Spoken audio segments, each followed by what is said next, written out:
Today we're going to show you how to do a brushless motor and controller upgrade on a TT750. If you guys want some extra power out of your 750, this is going to be the kit for you.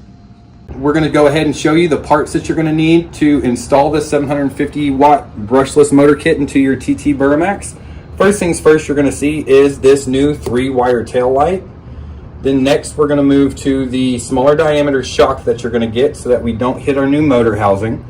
We're also going to have our new 750 watt 4200 RPM motor that comes with its own motor housing. Now this motor will fit in the majority of your TT350s and 750s and Razor bikes also. You're also going to get a new 750 watt brushless controller to go with this kit.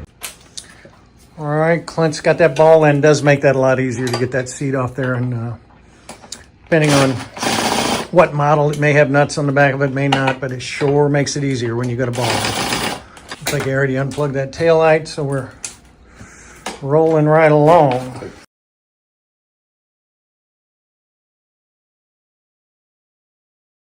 Got a little plug-in under here for the gauge on the more modern versions. The older guys got a wire that goes all the way up, and be careful not to gank that off there. You may have to pull that wire, the ends right off of here directly. It may not have this plug, but your new one will.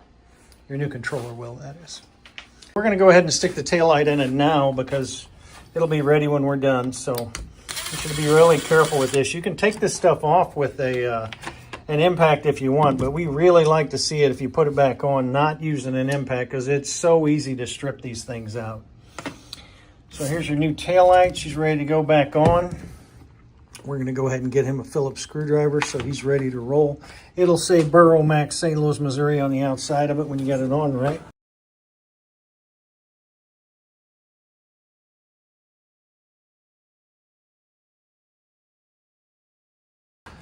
All right, we got the body off. Clint's going to go ahead and pop the chain guard off of it. And we will go ahead and loosen the rear wheel after he's done throwing the parts on the ground. And that's going to begin the process. The old chains are, it's direct, should be a direct replacement. But we don't know what size sprockets we got on some of these bikes. They could have had 10s, 12s, who knows on some of the old 750s. So he's going to pop it loose with a little impact. 17 millimeter, 12 millimeter wrench. You got to make sure you get the axle adjusters up pretty far forward no matter what, because when you put this motor back in, you want to be able to adjust that chain back and forth. So we got that thing loose. She's pretty much ready to go, and now we're going to get the shock off of it.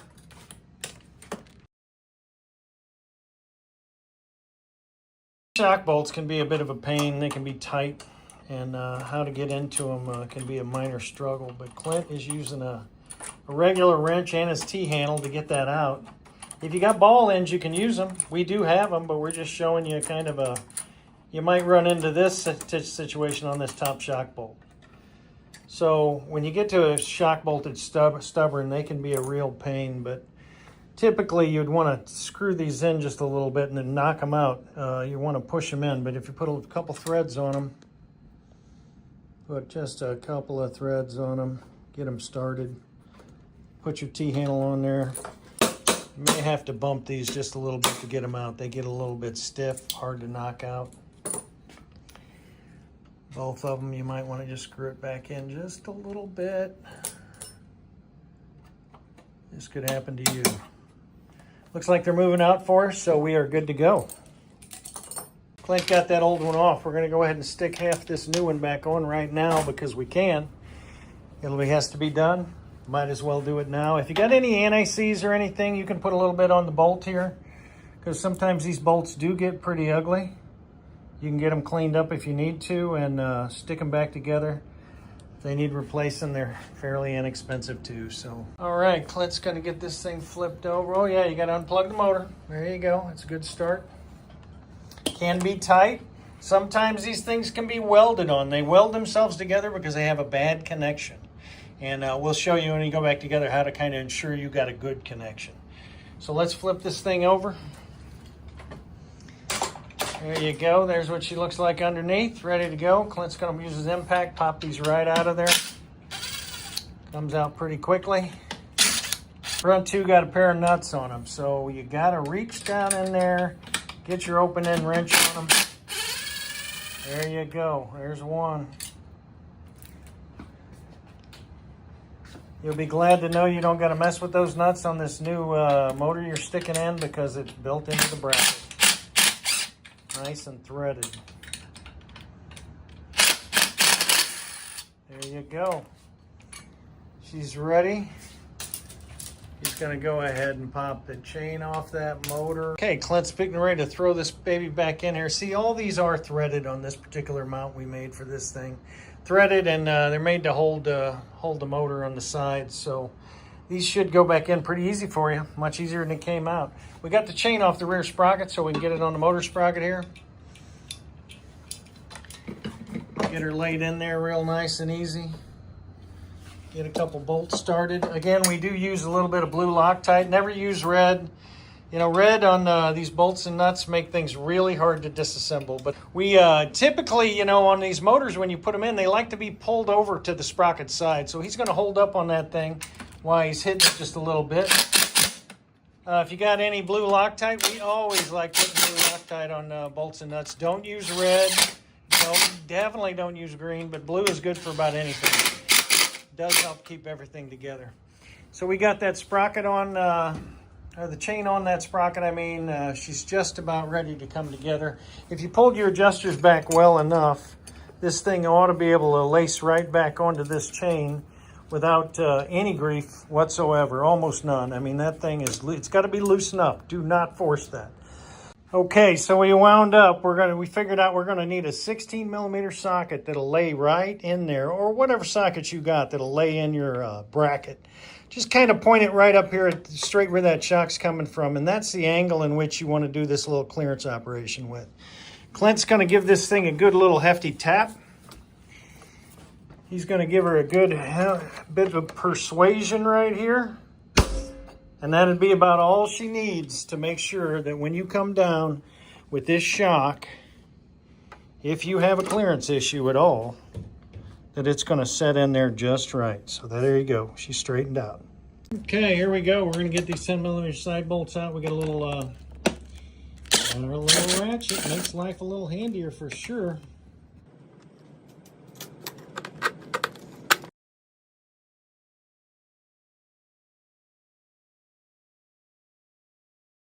Clint didn't listen to me and he did the hard way. That's okay. We got it. She is ready to come out. We got to cut all these wire ties loose right here. We got a couple more wire ties hanging onto the taillight wire. You get all them wires coming out of there and this thing is going to pop right out of there for us. All right, he's got all them wires just about pulled apart, so that box is ready to come out of there. Whole thing, here we go. Okay, Clint's got her coming apart still. We got to pull this battery out, get this box pulled apart. It's a little bit tighter going back than it is right now for sure. The thing about this controller is some of them got glue on them, some of them don't. So we kind of got to make it where we can bend these wires at damn near 90 coming out of here because the battery fit is so tight. So if you've got excessive glue on these things, you can pick some of that off there and make it so where the wire can bend pretty much at a 90 degree. You'll see that coming back together, but here we go. We are popping this motor box apart. He's taking these two screws out of the side of it right now. This is the two main screws. It's got one in the middle they got to pull out still. And that's it. Other than the battery lower mount itself, nothing else holding that thing together right now. We got to unplug the speed switches and the ignition switch. Set that one side apart, and what we're going to do is basically put this thing back in just like you see here. This bike had a replace controller in it already, so we're not going to need to drill, but typically if we're putting a controller in, we would drill a couple holes here and just use wire ties to hold the wires. And it's already got a longer controller in it than some of the older stockers, so we don't have to do any clipping here. Okay, we got one screw holding that controller in right now. It's the upper screw, it's the only one doing it, but it does all the work. Just Just a little wood screw into that plastic is enough to hold that thing together. Okay, Clint's getting that thing unplugged. We got the battery charging cable unplugged. She's coming out ready to roll.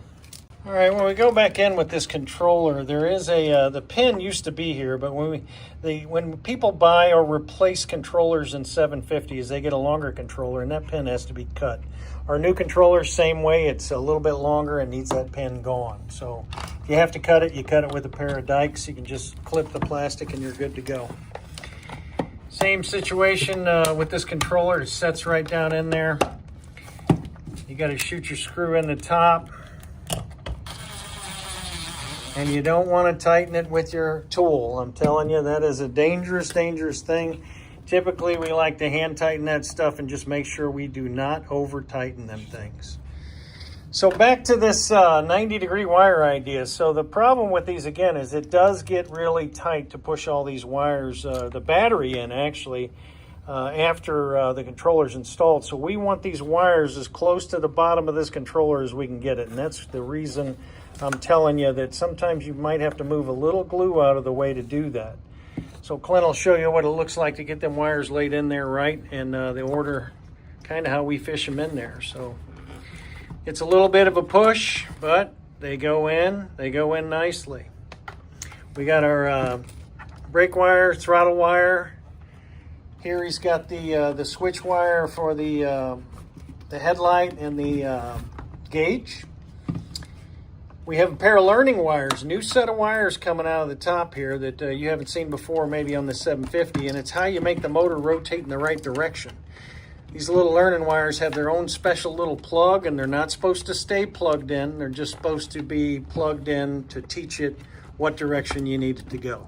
Occasionally it may lose its mind. If it does, you'll know that you just need to relearn it with these special little connectors right here. Okay, we're ready to plug in that battery charging port. Lay our wires into our compartment there like we're going to have them before, so we can put the other half of that battery box on. We also want to make this fuse where it's accessible no matter what once this thing's all together. So we're going to just leave it right there, let her sit right there, and then these phase wires are going to come back in along with our hall wire, and we're going to stick them babies right up inside of this housing. All the while making sure that we push them wires up before we set these wire ties on them. All right, it looks like we got those wires in there where they belong. We went ahead and wire tied them up.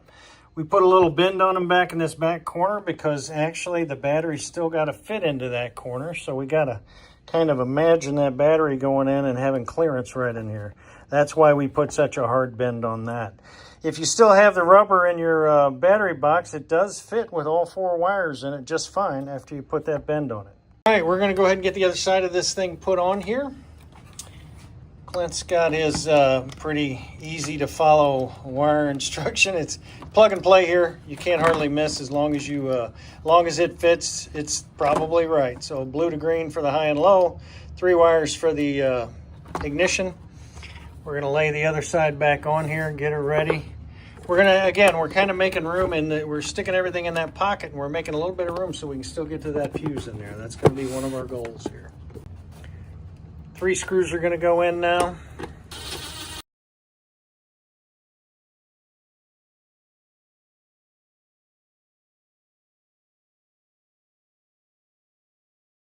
Battery box tray goes in now.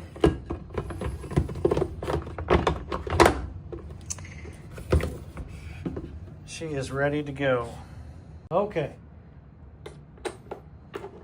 Just gonna finish tightening those 2 sides.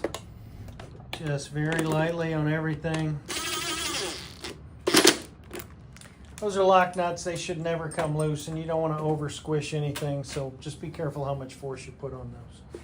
He's ready now to get the wiring back into it. It takes a little bit to figure out your sort here, but one of the first things we like to do is pull that taillight wire out of our way and get it all the way to the back and get her tacked up there with one of our wire ties.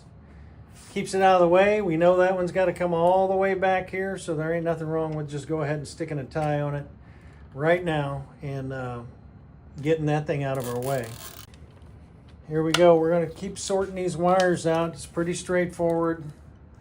Everything matches that you need to match. If it doesn't, you got to bend a pin. You can use a small pick. If you need to bend a pin, you can do that. All right, Clint's got these wire tied up. We put a couple of them up top here to keep them from sagging. Leave the gauge wire loose. That way it's got room to move around as you're putting this body on. Get a couple wire ties here.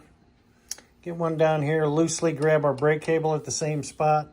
Get that rear brake light wire. A couple, or at least one in the back here would be great. And Clint's going to go ahead and shove these motor wires in here, which...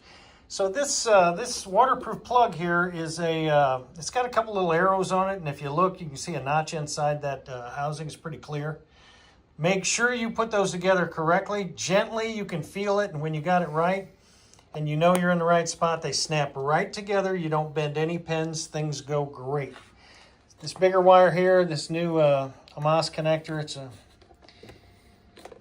3-phase wired motor, so we get 3 of them now. Big, beautiful colors. Handles a pretty fair amount of amperage. Yeah, we're getting that baby plugged in. We got it. We're going to tuck this thing down and out of the way. Just because it's the way we like to set them up typically, is a little bit down. And get everything down to the side and out of your way. I'm going to get this battery put back in, and Clint's going to go ahead and plug this guy in. Typically, you'll get a loud pop. That ain't nothing wrong with that. It's just that charging up that controller. So Clint's going to shove that battery wire up in there, get her in place, and he's going to see how good a job we did of getting that wiring tucked up. So we got it tucked in enough so that battery can go in there. And you can barely see it in there, but maybe you can see that fuse up there. But it's a tight fit, fellas, so be careful when you put that in.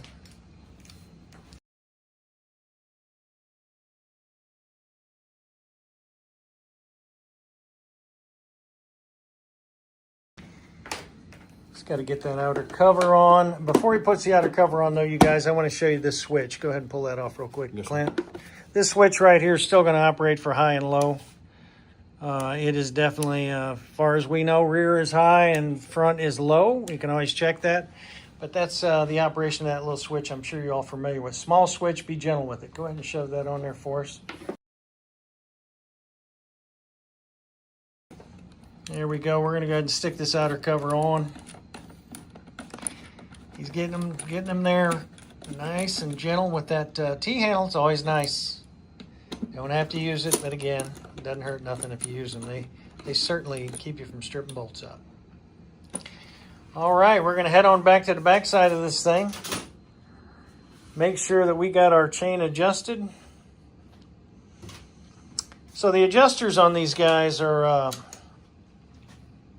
they should be about equal on both sides. A couple 10mm wrenches will get you there. One of the things you got to do when you do adjust this chain or commence to adjusting it, you got to loosen this brake bracket. Without loosening it, the left side of the wheel will not move back and forth. But now that you loosened up that guy right there, this thing will move back and forth. Adjusters have pretty thin plates on them, so you don't want to put a hell of a lot of pressure on them, or you may bend them or distort them pretty bad. But the one thing you should know is that at the end of this adjustment, both sides, that is, of this chain adjuster, there's a little piece of thread that's sticking out here, should be just about equal. It should be pretty close to equal. So Clint's going to start adjusting this baby out somewhat evenly. He's got her pretty close. Little bike's looking good.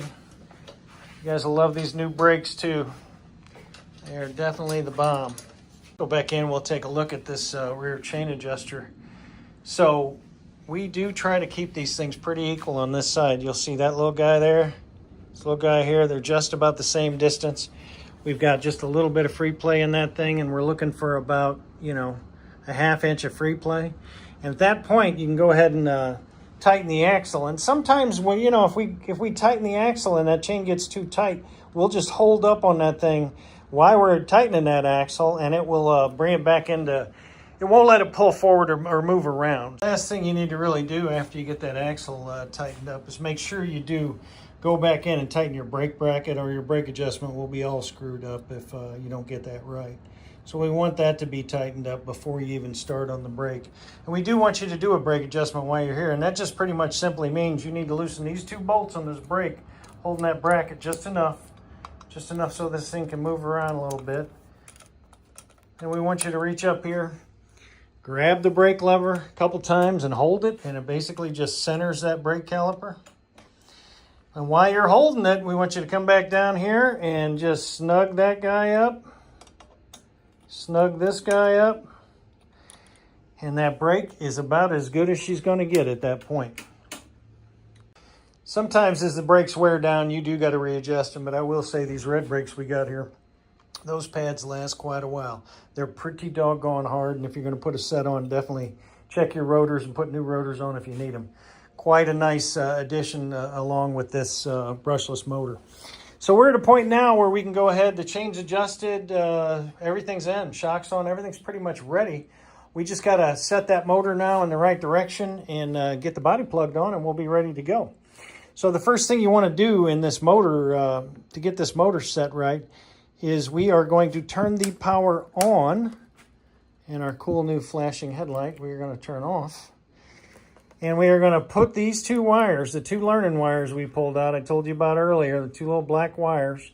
One's got a little bitty nub on the end of it. It goes in one specific direction, which is the same side as this little clip is in. All right, as we get these this learner wire put together, you'll notice, you got to have that wheel has got to be up off the ground and able to spin without being in the way of anything. Because as soon as you plug these things in, you're going to turn that key on. As soon as you plug these things in, this motor's going to start running in a particular direction. So the key's on. It's running forward. You'll notice if you blip the throttle, it'll go the other way. We don't want it running backwards. We want it running forward. We're going to unplug it while it's running. Just unplug it, turn the power off, and now when you turn the power on, she's running in the right direction. I do want to make sure to note too that none of these wires in this particular loom need to be used, certainly not plugged in. So there's nothing they're really in there for at this point, other than to assist you if you ever need to do any learning of that motor again. So we're just going to tuck them right up in here with the rest of these before we put that body on. So we're going to move this thing up forward, pretty much far forward as we can get it. Try to locate that little rubber grommet. She slipped right in where it was supposed to be. Everything's lined up on top here where it's supposed to be. We're going to go ahead and just grab those upper bolts for it. Okay, now that we got the chain guard, seat bolts back in, chain guard back on, a couple of bolts, we're going to use a little bit of this Motul factory line chain lube. We like it. I wish I'd figure out how to buy it and resell it. I would. But it is what we put on them all, but we need to put a little bit of chain lube on this thing. We'll kick the key on while she's turning a little bit. Give it a little drink.